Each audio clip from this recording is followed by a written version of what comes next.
In this video, I will compare Trust Wallet and Exodus, two popular cryptocurrency wallets, to help you decide which one is best for securely managing your crypto assets. So I've been using both of these for the last year, so I think I can tell you everything that you need to know to make a decision between the two of these or just to gather information.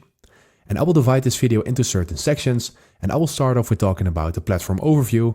After I will talk about security and control, features and use cases, best for, and I'm going to make a final verdict between the two of these. So please watch this video until the end to consume all the information, and let's dive into the video right now. So let's give a platform overview about Trust Wallet. So Trust Wallet is a mobile-first non-custodial wallet owned by Binance, supporting thousands of cryptocurrencies and direct access to DeFi apps. While Exodus, on the other hand, is a user-friendly, multi-platform wallet available on mobile and desktop with built-in crypto swaps and portfolio tracking. And what about the security and control? Well, Exodus is also a non-custodial wallet providing private key control, but with additional desktop support for enhanced flexibility. Trust Wallet, on the other hand, gives full control over private keys, ensuring complete ownership of assets. And what about the features and use cases?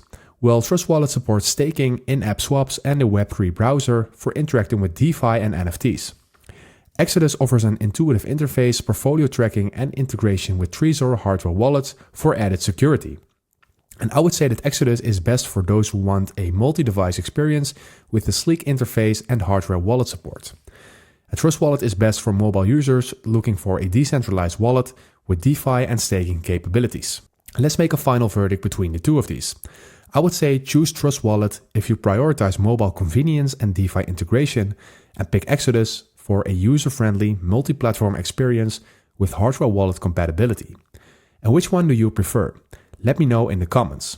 Anyways, thank you for watching. If this video helped you out, please leave a like and consider subscribing, and then I see you in the next one.